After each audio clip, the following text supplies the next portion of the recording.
Hey ladies and gentlemen, welcome back to the channel. As always, it is Nick here, back with your daily crypto news and analysis, and today we are going to be talking about Quant Network, aka QNT. So let's just dive in and let's talk about a few things. So first and foremost, I will say this: I am recording this video ahead of time. Yes, I am actually expecting some volatile price action today due to the indices actually being open after a long weekend. So right now, in regards to the market, I'm not, dead set on this pump actually being real.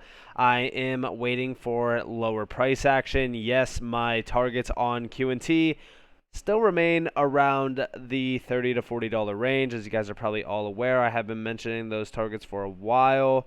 I know that QNT, QNT is still up about like almost 8%. We're sitting at about like roughly $60. Still looking, pretty good. Nothing has really changed in regards to my aspect on, Quant. So I hope that you guys are, still paying attention to my targets because they still are very well validated still. I will tell you when they do get invalidated. Basically, I told you guys, I think it's like around like $75 when it does get invalidated. But we are still seeing, numbers being put on the board. I mean, we are seeing over 590 total active addresses being added pretty much almost daily, roughly around like the 500, zone, which you'd love to see. And we finally are getting some major updates around regulations. Now, to me personally, I think that regulation should be spotlighted on around, Quant, because when we really look at regulations, it's so much bigger than Quant, technically, especially as DLTs for the most part. Those are the, major assets that do get a major spotlight in regards to this aspect, simply because we won't see adoption of ledger technology without proper regulations. And I think that a lot of people kind of confuse that statement with the idea on we won't see adoption at all without regulations. We still will see slight adoption, but nowhere near the true scope of, mass adoption. Like right now, we do see, retail adoption around like NFT use cases, tokenization, and things like that. But what I'm actually excited for, and this actually goes right into Quant as well, is government and major financial institutional adoption. Like, imagine the world of banks and the banking sector being interconnected with DLTs and crypto in general. Like, that is the scope of this. And that's basically what I am waiting for in regards to regulations, because that is what is going to unlock that, door to allow for those large entities to actually flood into crypto. And don't get me wrong, they have been moving in. We have been seeing, names like Citadel and, BlackRock, for an example, moving in on crypto.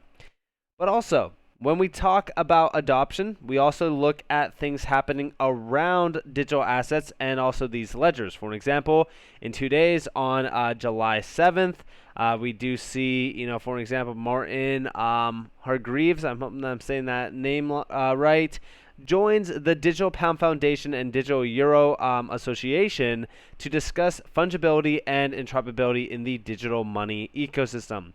These topics are essential to transact easily, seamlessly, and transparently. Again, remember, this is why, we are making sure that we pay attention and stay on top of, digitization and even again, tokenization. This is basically what fungibility is around digital money. We want to make sure that we are focused on the players that are going to be, within these entities, or, talking about these things with these entities. Like the Digital Pound Foundation and the Digital Euro Association, for the most part, they're just groups that have been created. They're not full on, dedicated, agencies, if you will, that are focused on this. But, they're a consortium of technology players around the scene that are trying to build out and really kind of plan ahead of the time, if you will, around these solutions within digital money. But again, I do think that these are safe players to really kind of focus on within this area, and this is basically telling us where we are headed. And I think that a good way to look at this in regards to the scope on where we are headed goes back to yesterday, where Quant posted this on their Twitter. The digitization of goods and assets will be a once-in-a-generation evolution in finance with transformational impacts, but interoperability is vital. Our CEO and founder, Gilbert Verdian, tells the Sunday Times Future of FinTech report. And yes, I do believe that this is once-in-a-generation evolution. I also think that this is once in a lifetime opportunity to be in crypto because this is, similar to my XRP video, the largest transfer of wealth in history of time. So make sure you are not running scared with your fiat money out of this market. Make sure that you are staying here, researching, understanding the opportunity in front of you, and again, capturing that opportunity. We do see over here in regards to this though, are your assets fit for the digital age? This was posted on, of course, July 4th. The digitization of goods and assets will be a once-in-a-generation evolution in finance with transformational impacts. But first, companies must overcome challenges of interoperability. And we do see like our interoperability effectively, allows money, assets, and transactions to roam in the same way that your mobile phone roams. And of course, they do break this down in regards to like NFTs as well. They're talking about like cryptocurrencies in general, tokenization. They're talking about like banks, consumers, etc. What we're seeing today is the result of the push 30 years ago into electronic finance and payments. Now we're moving into the next generation, which is digital. And we do see tokenization allows us to embed, logic controls and programmability in how we transact between parties in the first time, or for the first time, sorry. Finance is traditionally, very binary, one-to-one, but the digitization of assets and money, such as with regulated stablecoins or central bank digital currency, will let us automate complex checks and balances on the buyer end and receiver end. With this new technology, we can become more, operationally efficient and creative with how we transact with money. In short, we will be able to, do things that we've never been able to do before. So again, like the efficiencies that this does unlock, the potential that this does unlock, I would say that it's hard to put a value on it. But we also do see like digital assets will give control back to the consumer. Tokenization will also enable us to protect intellectual property for the first time, wrapping it as a digital asset and deciding who can consume, rent, transfer, sell, or access an asset or good. And yeah, this is also why I said like NFTs have so much more use case value. And of course, they do go on to like mention, interoperability and things like that. But yeah, like when we really kind of look at things, I always say it's very hard to put values on a lot of these assets, and I think that Quant definitely is one of those assets. Like a lot of people think like, oh, it's never going to go to 1,000, 5,000, 10,000, 100,000, etc. Like, and that's funny. Like a lot of people will continue to say that, but to me personally, a lot of the shift still is on Bitcoin. I think that Bitcoin for the most part still definitely gets the main focus point, and I think that it definitely is the one that has a main spotlight when it comes to like media attention around for an example crypto.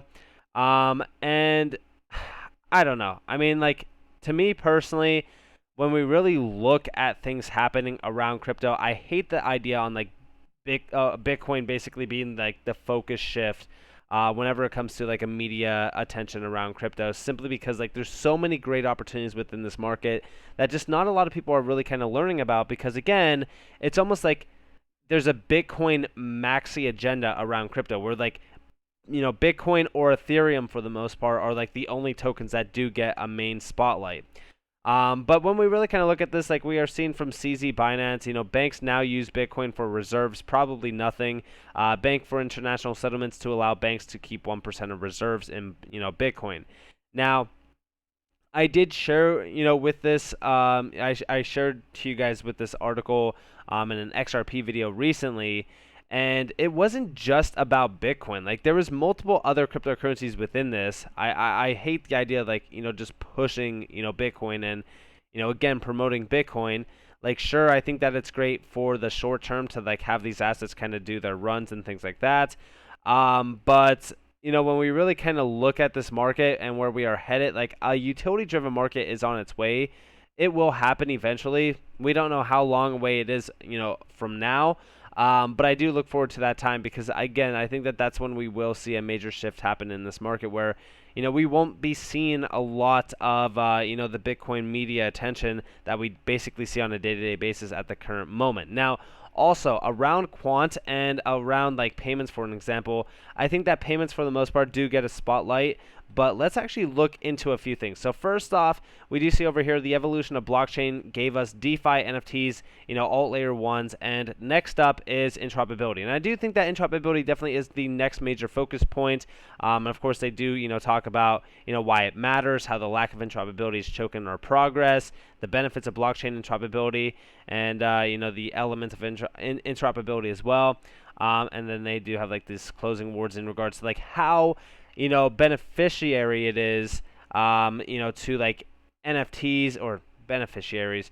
I'm sorry, beneficial it is to NFTs, DeFi, and basically a large amount of these markets within the Web3 scene. And I do think that when we really look at interoperability as a whole, like this is where we should be focusing it on.